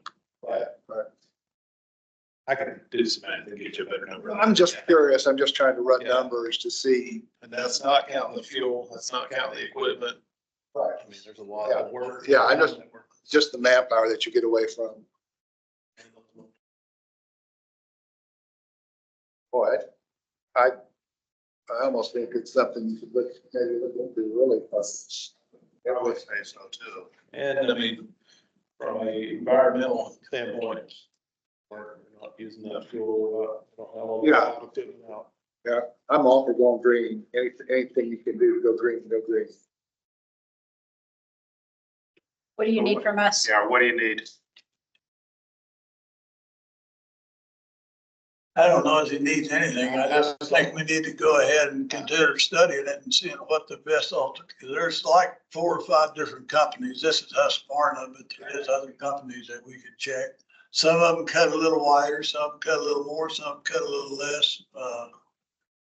When you get into this, So when I went to the PGA show and different conferences, the ones that I saw were huge. They were massive. They were a lot bigger than this. They were 30-some thousand piece. But to me, it was just, that'd be great, but it's not realistic. And then when I went and saw these and I asked him, like, so what do you know, how much does this cost to get set up? And he said 3,500 a piece. I'm doing math. And I'm like, doing something wrong. Like in my house, like there's no way. So I'm told him on my phone, I'm like, this is what I'm coming up with. It was 60-something thousand. He's like, that's about right. I'm like, oh, so I mean, literally drove back, was on the phone with Brett Monday morning, the second he walked in the door. Get it done.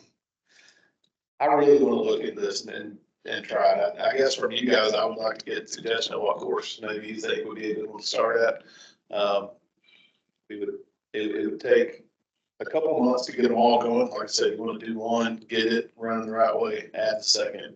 He said he tried to do like 4 at once, and it was, like, he learned, do one at a time, get it going and go. from a perspective, if we're actually thinking about doing the course, I agree with Randy that you gotta look at text. And the reason is, these things, when they're set up, you can't just run them 8 hours a day. All the stuff you're giving us is a 24-hour run.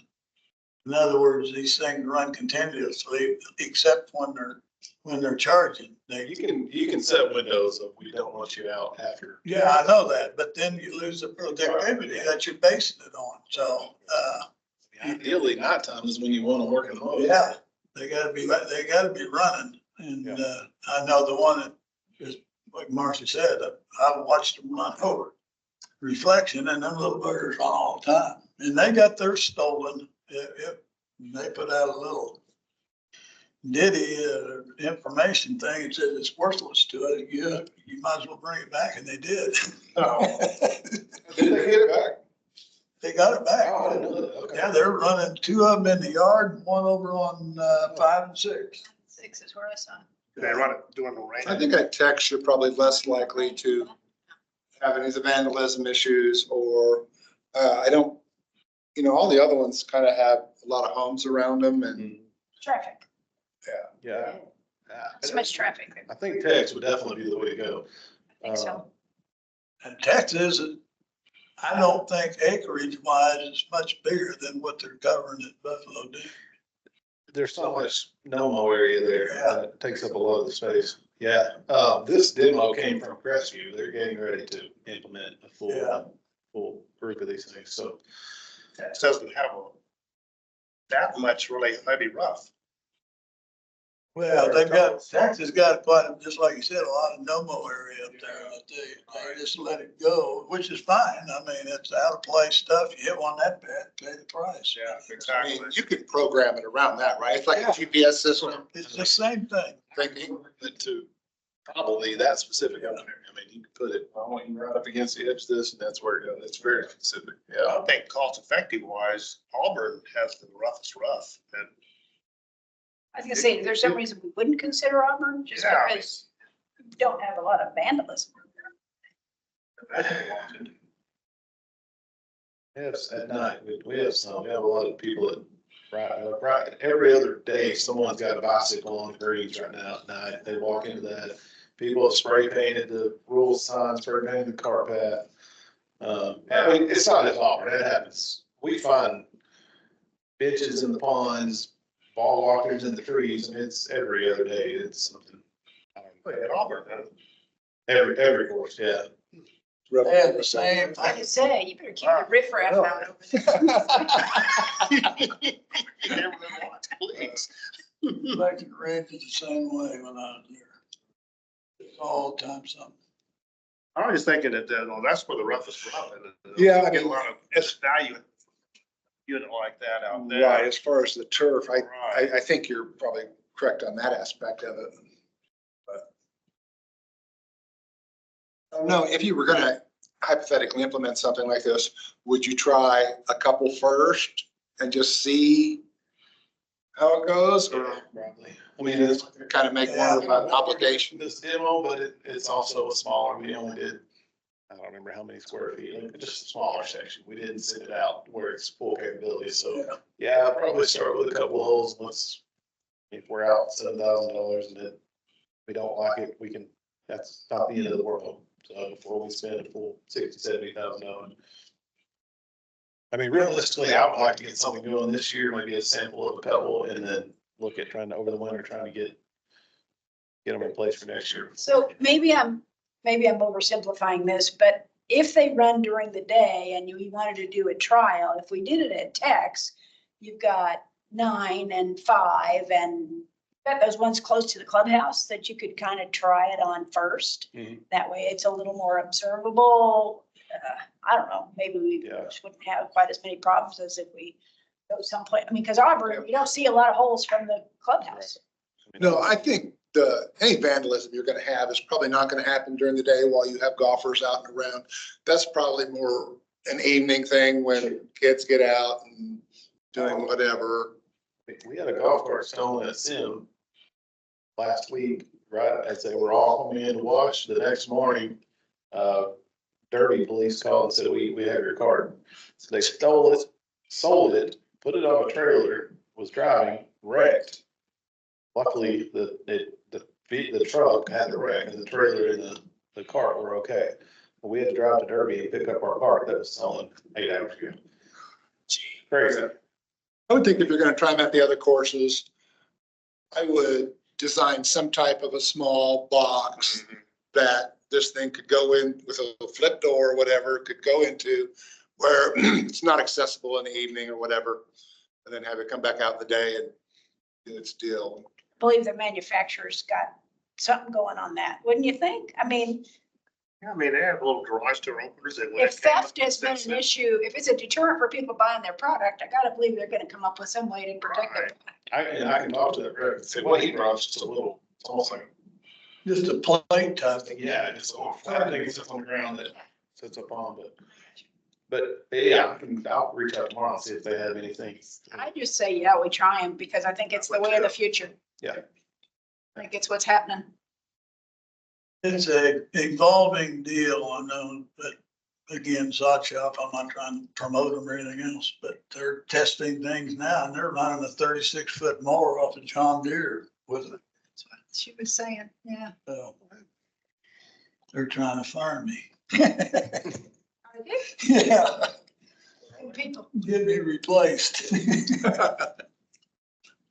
But I mean, obviously, there's other experimentation going on in the same industry. So Sure. as time goes by, you're gonna see more and more. And the price is gonna go down. I'd almost bet if you go to the GCSA next spring, that you'll have a ton of them out there. Well, they have sprayers now. Yeah. I've seen it. They're sprayers that are drones. They have one drone, that smaller drone that goes up and creates like a heat map where you can see your travel spots and all this stuff. And then the drone with the tank basically follows its guidance and it's. Oh my gosh. Oh, it's awesome, yeah. No, those are not $3,500, but pretty cool to look at. So when you went to the PGA show and you saw these bigger ones that were like $30,000, did you also see some of these smaller ones? I did not there. Not there. I did not see that until I went to Buffalo. All I'd ever seen were the bigger units. Yeah, when he told me the cost and it was realistic, I got pretty excited. They're running them off of GPS. They're also running them off radio waves. And I particularly, I run a GPS one. And you set it up, and I'm not trying to take away from GPS, but occasionally that thing goes haywire. I mean, it just starts to dart dead left or dead right. It just takes off on its own. Just drops out for some reason, which is probably why you see those accidents with these cars that got robot stuff in them. I don't know. There's always something that you're. Another thing I can do, if you guys have any questions or concern, I can get Mr. Payne, the superintendent over there to answer. Maybe email you talk to him and all that, so I can get him to answer questions. He has I would actual experience on the golf course. What it does when it rains. It runs if it wants it to. Yeah, I mean, unless it's underwater, like I said, it's so light, the thing don't weigh. Literally, I can pick, it's lighter. Shop, they You run can't, it. you cannot see it tracking on it. The only tracking you see is the cut line. There's no wheel tracks or anything. It just trucks right along. So Crusty's gonna implement this in the near future here. Yeah, there's a lot of courses in Kansas City that I've read about and talked to and heard about that are doing this as well. Well, maybe we can learn from some of their exploits. I mean, that 80% of that trip to Garden City was just to look at these, and I was very interested. I think it would pay for itself relatively quickly, actually. As Robert said, what's the price of a mower costs? Well, and there are times where we can't get to the rough because we're pulling some rough, so of course conditions are gonna be consistent that way. So the fact that we flat can't hire people, Yeah. this is a solution to that. Yeah. It's got a lot of pluses. I don't see any minuses. I've been trying, I mean, I know there are things that are gonna happen, but overall, yeah, it's, to me, it's a no-brainer. At least to try it. Yeah, I mean, I'm sure they have some type of a tracking air tag type system or something like that. That if not, you could just put one on it. Yeah. With No, it does, like if it does, you can pull up your phone and see exactly where it's at, just like we were talking about reflection areas, they knew exactly where it's at. For whatever reason, it's cost, so they weren't. Couldn't do anything about it. I think if it got off the property, it would fall to someone and say something. I'm leaving the premise. Elvis has left the building. Okay. Yeah, they're pretty Okay, slick. so I can, I'm gonna reach out to that rep tomorrow and just see if we wanted to maybe get two of them a text or just I'll talk about it and see what that would take until. Yeah, I think you have to get them in where you can run them at 24-hour cycle, otherwise they're not productive. Okay. Okay. All right, finance update. All right. Still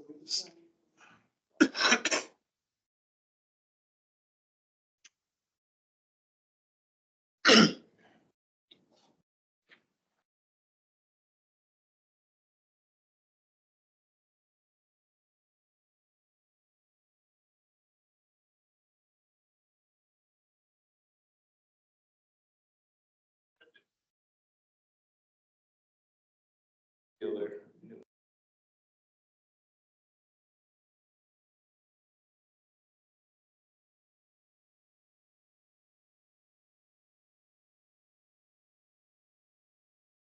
Stop sharing, let's share it.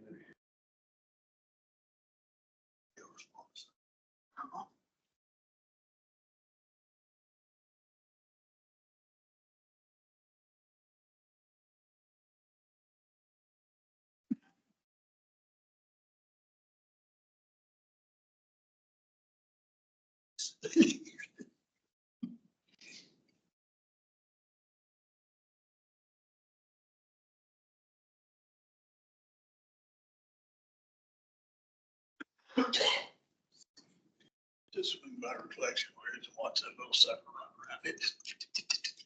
It's fascinating to watch. Like I say, we're sitting out there watching the lake and the boats and the skiers, and instead we're all watching them over. Yeah, there's a guy on 17 has one of those in his backyard. It's about that size. but it just kind of goes back. It doesn't go fast, but it just kind of goes back and forth. Make one of those that does the edging. That's what I want. There you go. Pushing around that edging. That is true.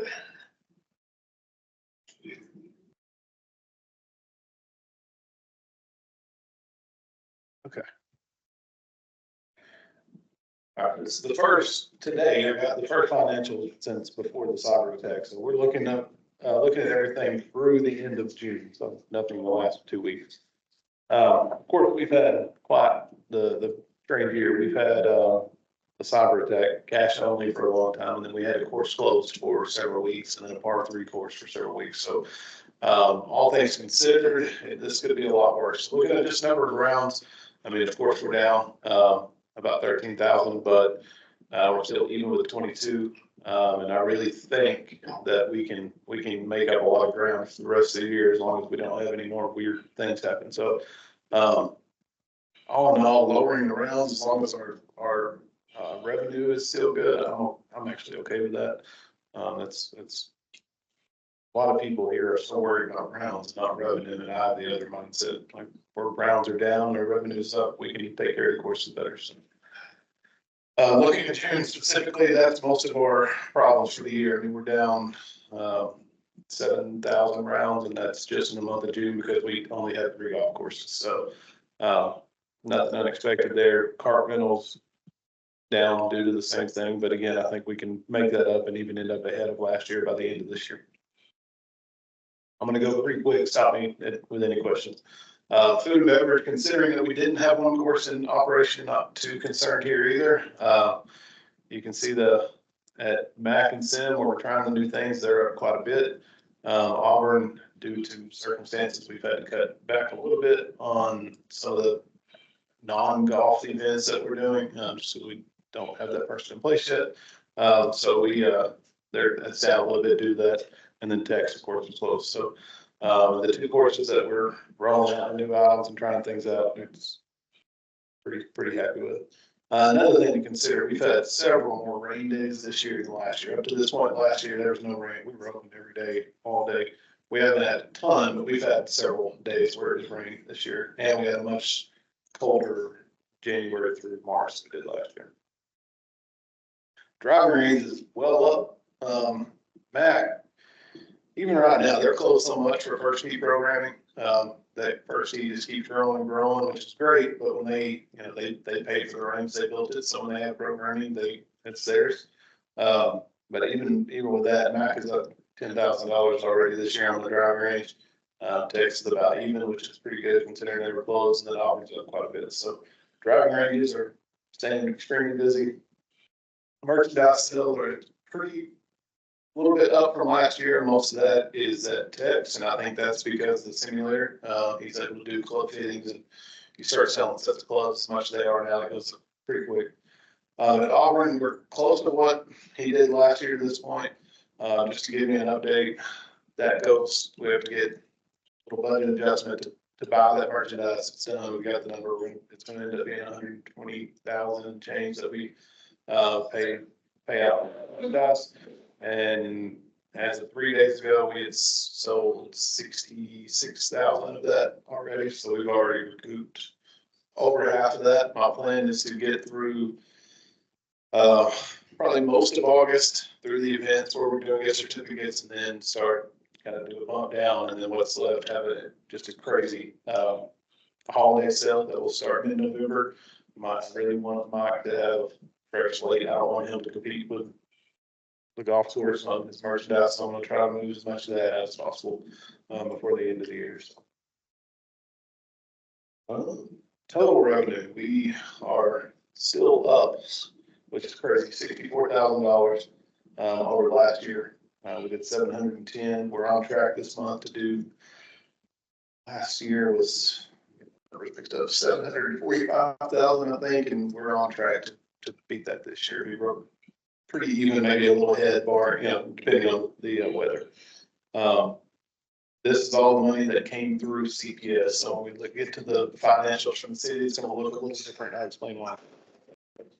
All in all, we're ahead last year somehow. A lot of that is the memberships. A lot of that is, let's see, where you can see Texas down $109,000. Auburn's down just a touch, and that's mainly due to the events. Everybody else at MAC is up 50,000, and City Hall's up quite a bit. So What do you think the big increase at MAC is due to? change in operations. He did manage to teach you better. We for some reason MAC, we get a lot of outside play, a lot of full green feet play there. Probably a higher percentage there than the other courses. As merchandise is up, the driving range is a big part of that. It's up there. So the food and beverage is up. Just every little thing kind of filters into overall revenue. So looking at the project fund, the overall project bucket has got $190,000. The car fund is $650. These are real close to what they were last month. Equipment's around 70, clubhouse still at 68, which is great because I can use that to fix little things that say happen now that we're done with renovations as a whatever. We have an electrical issue I can pull from this fund instead of pulling out of the general fund. And then the grounds fund has 95,000. That's what we use for car pass. The good news, if we do get this irrigation, we have to supplement $500,000 to get started.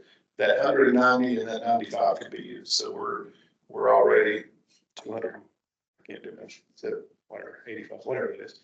But we would only have to pull about 200,000, 230,000 out of the general fund to cover that. So I'll try to break this down. I was hoping this would come up. You have this in front of you as well. If it's easier for you to see, but I wanted to make sure it was on the meeting. Revenues. We get my lines correct here. So this shows we're slightly down, and a big part of that is the way that stuff is inputted. So the numbers I showed you is everything that goes through CPS. This shows everything that we collected except for any of the money that's paid out to the pros, which is lessons, any camps, classes, any merchandise. Only 5% of that revenue shows up on this piece. The 95 that goes to them is taken out. So it's almost impossible for me to do that through CPS, but this is where they get it here. So all in all, this goes through 50% of the year. So if you look at the percentages, green fees are almost at 50%, which is typical because the first 4 months you're always behind, and then you typically can carry that busy part all the way through November.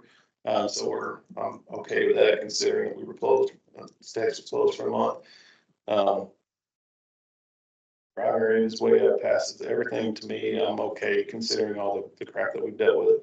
And the fact that we were cash only, that definitely had a huge impact, mainly on food and beverage. People were going to the ATM knowing they were going to have to pay $45. They got just enough cash to pay that, or $20 to pay their car fee and nothing else. So when it came to food and beverage, I didn't get enough cash to do that. That happened every day at every course. So we definitely took a big hit, mainly in that area. And there's a chance we're trying to get some, I don't really know what it is, if it's insurance or what, trying to get some of that money to the side and fill out a kind of a lost revenue estimate for that. So I don't know where that'll go.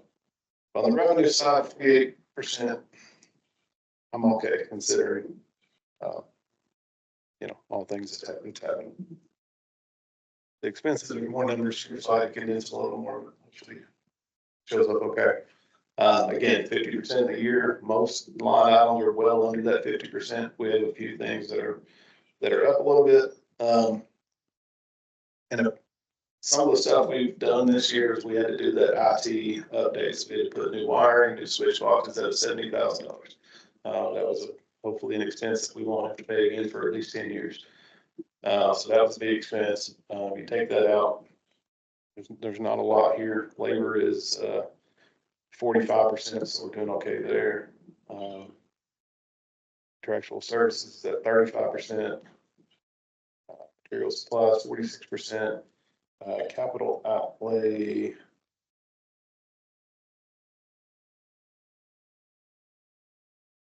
I'm blanking what that is. I can't remember. It's been so long since I've seen one of these. Professional services, why is that quite a bit higher than our budget? Professional service race. Halfway down, just above halfway down.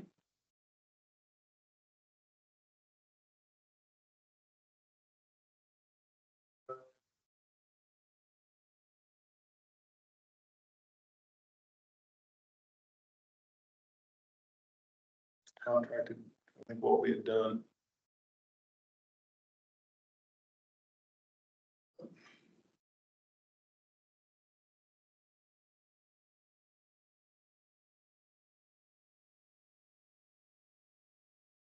Contracted labor. Oh. Well, no. Some of that could be, we've had to use temporary help because we couldn't hire anyone, so some of that would be because of that. Continue to blow that to it'll be over 200. Sorry. Are we gonna continue to blow that amount and is it gonna be over 200 by the end of the year?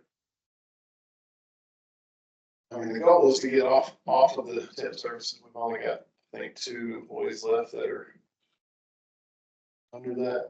I'm gonna make them look into and see exactly what. Not have time to dive into these one by one today and see what falls under that. So let me make a note to update you guys on that.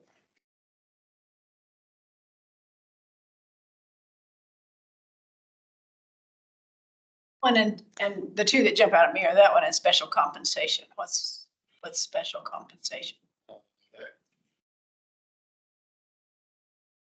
Could be a payout due to situations that we've had this year. Guessing that's. I wondered if maybe that was. That's a leave payout, which is one that's been here for a long time. It's a big number. So.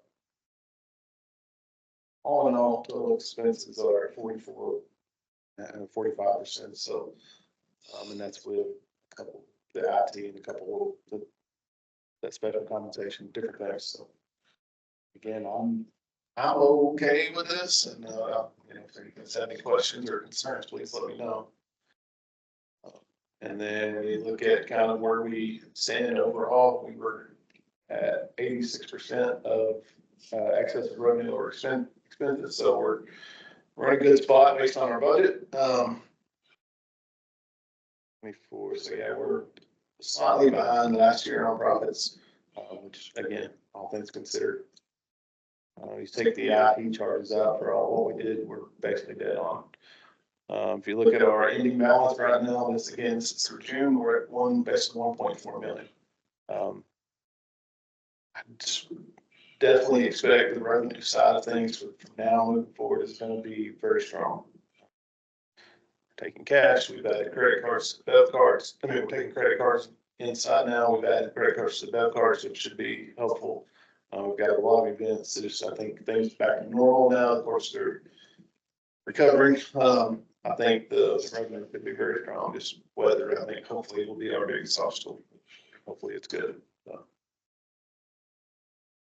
Any questions on that? And again, just, I mean, you guys know this, but as a reminder, anything over 1 million at the end of the year will transfer automatically into that project fund. So.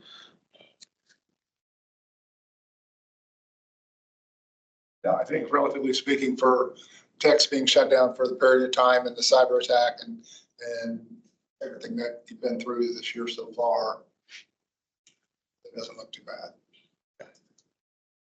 And you think we've had so many vacancies, but that payout and some of the other things kind of offset. You know, when I first was looking at labor, I didn't see that payout, and I was thinking we're in a really good spot, and that got added in and a few other things, so kind of even just back up. But yeah, all in all, that just like you said, I think all things considered, you know, obviously you always want it to look better, but I'm not too concerned, and I think that we were set up to have a really strong second half of this year. That one of those first pages, you had something about the clubhouse fund. So when you renovated the clubhouse, so $68,000 left there that was not spent. Is that? That's right. Yeah, that's what's left after we finish all the class. So, and it ended up being 700. I don't want to say the wrong number. 768,000. I think is what we started with.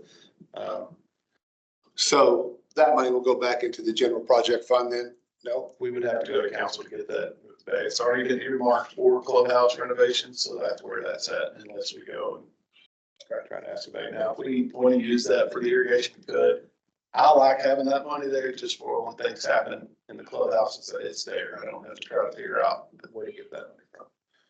And our buildings are not new, so it's gonna happen a lot. Does that mean we can get the leak fixed in the ladies' room at Sam in the ceiling for the 5th time?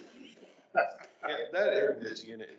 Is that what's doing it, the air conditioning unit? When it gets really hot, it starts to, it starts to sweat. We had guests over for team play a couple of weeks ago. One of them was washing her hands and she got water down the back of her shirt. It's hot outside. We're trying to provide service, cool down service. Yeah, that's what I told her. Where the air conditioning unit, yeah, I can't even get to it. You have to go in the attic and crawl over. I mean, we send a small person across to change the filters and everything. I can't get over it. I fall through the ceiling trying to get that, yeah. But it's right above the ladies' locker or ladies' restroom. Just driven down in one spot. Yeah, Like, it's the same spot every Yeah. time. It just comes out of the blue. Yeah, it is directly above your head. Yeah. I understand. You always want to wash your hands at the left-hand sink.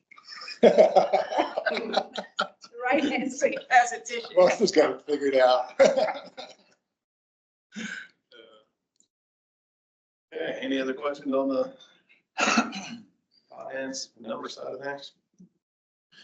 Tim, do you want to, anything from Auburn Hills that you want No, the only thing I say is I'm looking forward to getting Michael in place later this week and looking forward to getting to know him a lot better than I have. I spoke to him briefly over the last week when he was here for a couple hours. I just really think that he and I will mesh together very well and do a very good job at Auburn Hills. So I'm looking forward to that. to? Okay. We kind of covered each course. Projects, it's mainly what's on the fringes right now. Is there any questions about anything else?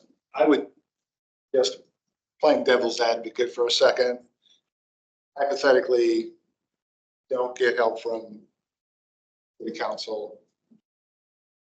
There a plan or an idea to try to figure out some type of way to still get sim done at least first, or start with one? I mean, All sort we of, do is cut all spending, and I mean, we can't finance it, so we have to have $1.5 million ready to go, so I think we would just have to wait a year and try to.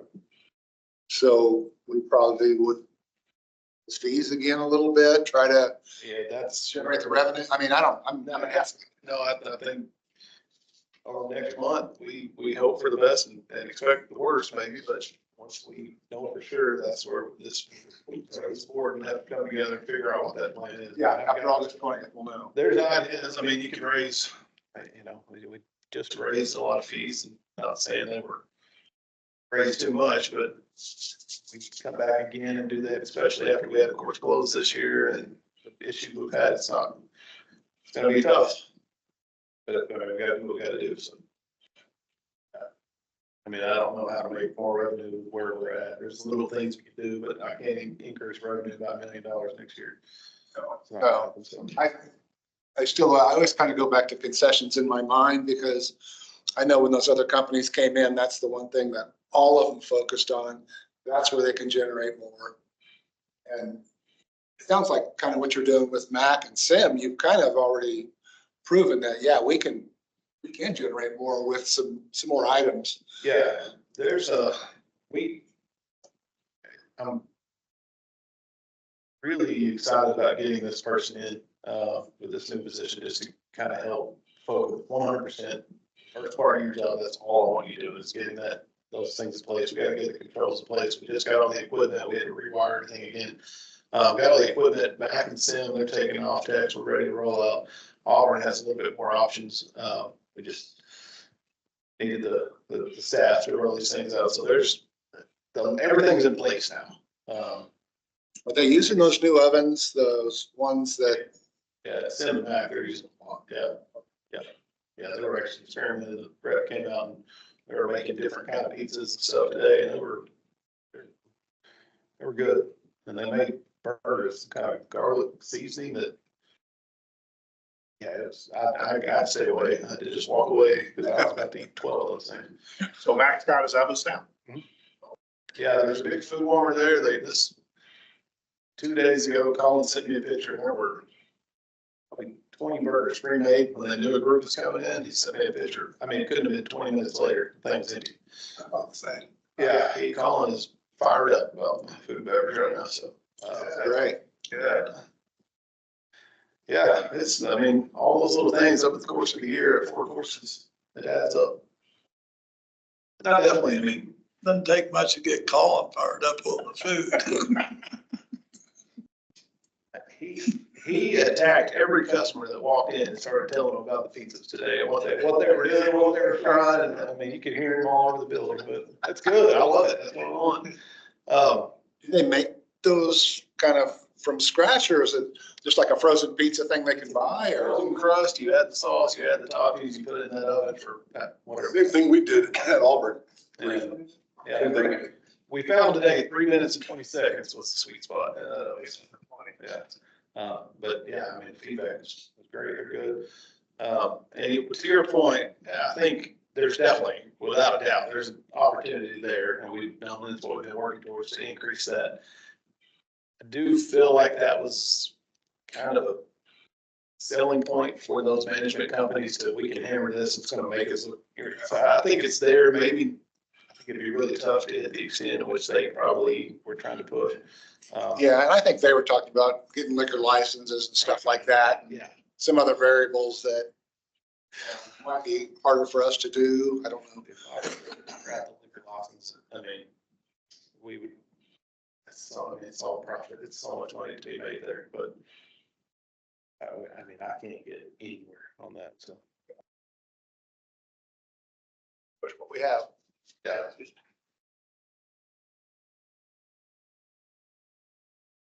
Good. Any other business? If not, I would entertain a motion to dismiss, return. Out of here. I'll second. All in favor, aye. See you, gentlemen. See you guys.